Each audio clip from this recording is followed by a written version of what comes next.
NAC और NBS accredited Lords engineering college Hyderabad का वाहिद मुस्लिम माइनॉरिटी इंस्टीट्यूशन जो उस्मानिया यूनिवर्सिटी से एफिलिएटेड है। वर्ल्ड क्लास लैब्स और काबिल प्रोफेसर से भरा हुआ। डिटेल्स के लिए इस नंबर पर राब्ता करें। अस्सलाम वालेकुम नाज़रीन, आइए नज़र हैं आज की अहम खबर पर। हमारे IT मिनिस्टर श्री KTR जी ने ये अदबन गुजारिश की कि सभी MLAs अपने अपने घर के बाहर निकले और आवाम के बीच रहे, आवाम की मदद करें। वहीं पर हर सियासी पार्टी के MLAs, कॉरपोरेटर्स और MP से सभी से गुजारिश की कि सब लोग को बाहर निकलना चाहिए, आवाम की मदद करना चाहिए। और उन्होंने ये भी कहा कि जिस किसी की भी मकानात टूट गए या जिस किसी के भी मकानात बह गए वो सब लोग कैंप्स में जाकर रह सकते हैं। इस तरह से KTR साहब ने कहा, जो कि अच्छी बात है। ऐसे बुरे वक्त में जाकर रहने में कोई बुराई भी नहीं है। हम भी अदब गुजारिश करते हैं कि अगर आपको रहने का सहारा नहीं है, फिलहाल आप जाकर कैंप्स में रहिए, उसके बाद शायद आपको राहत मिल जाएगी। तो बहरहाल KTR साहब कहते हैं कि हर MLA को और कॉरपोरेटर को घर के बाहर निकलना चाहिए, आवाम के बीच रहना चाहिए, आवाम की मदद करना चाहिए। वैसे एक सवाल मेरा ये भी है, क्या सिर्फ TRS और MIM पार्टी को ही हक है आवाम के बीच में रहने का? क्योंकि जब दूसरी कोई भी सियासी पार्टी वाले आ रहे हैं किसी की मदद करने के लिए तो उनको मार मार कर भगा रहे हैं। तो बहरहाल आइए KTR साहब क्या कहते हैं हम आपको दिखाते हैं। और KTR साहब ने यह भी कहा कि अब तक मरने वालों की तादाद 33 हो गई है। वहीं पर अनऑफिशियल रिपोर्ट ये भी आ रही कि मरने वालों की तादाद जो है 33 नहीं है बल्कि 50 के ऊपर की है। तो बहरहाल हमें तो ऑफिशियल रिपोर्ट को ही मानना चाहिए। आइए KTR क्या कहते हैं हम आपको दिखाते हैं। बाकी मित्रों से भी मैं यही कहना चाहूंगा कि जो भी आज हैदराबाद शहर है, हैदराबाद में खासकर हमारे पुराना शहर में जितने भी भाई है जिनको आज गुर्रम चरू या वहाँ बुरहान चरू, अपा चरू, पल्ले चरू, इन सब की वजह से तकलीफ हुई है। खासकर जो कॉलोनीज, अल जुबैल कॉलोनीज जैसे कॉलोनी, नदीम कॉलोनी जैसे कॉलोनी, जहाँ पे आज बहुत सारे लोग, एक हाफिज बाबा नगर, सारे ही जगह जहाँ कहीं बहुत सारे लोग आज मसाइल में हैं, उन सबसे भी मेरी गुजारिश यही है कि आप वहां से इवैक्यूएट करने में आप गवर्नमेंट का, हुकूमत का मदद दे। क्योंकि आप पहले माले पे भी हो सकते हैं, दूसरे माले पे भी हो सकते हैं, बट तकलीफ बोल के नहीं आती है। इसीलिए आप कोऑपरेट करें, कैंप में आ जाएं और जैसे ही पानी निकल जाता है आप घर वापस जा सकते हैं। बट पहली बात, गवर्नमेंट की जो एफर्ट है, लाइफ लॉस नहीं होना चाहिए करके इसमें जरा आप सब लोग हमारी मदद दें।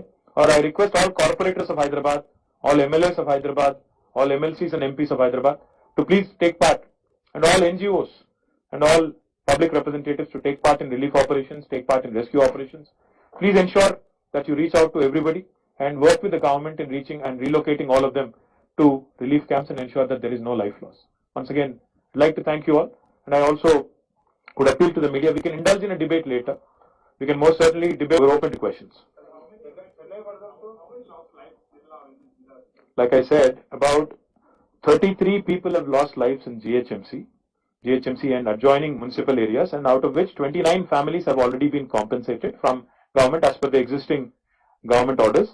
4 people are yet to be compensated. 3 people are missing. I am only confining myself to municipal areas and adjoining areas. I'm not talking about the entire state. I'm only talking about Hyderabad and adjoining areas. So out of 33, 29 have been compensated. Like I said, 3 people are still missing. We are tracing them.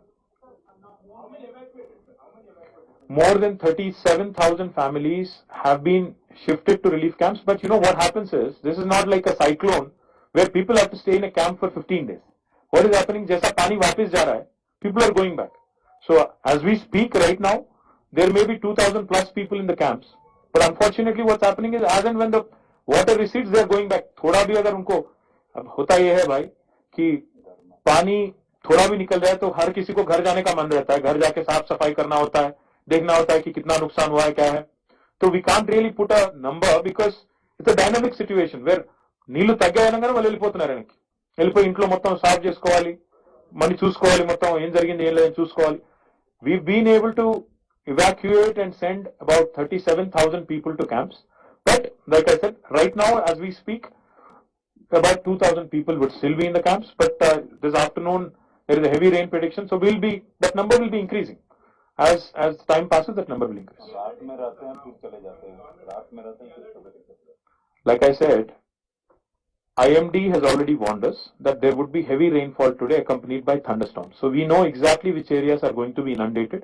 We are going to evacuate those colonies. In fact, like I said, we will go house by house and evacuate them. and we will ensure they are sent to relief camps. So thousands of people will be evacuated today, tomorrow and day after.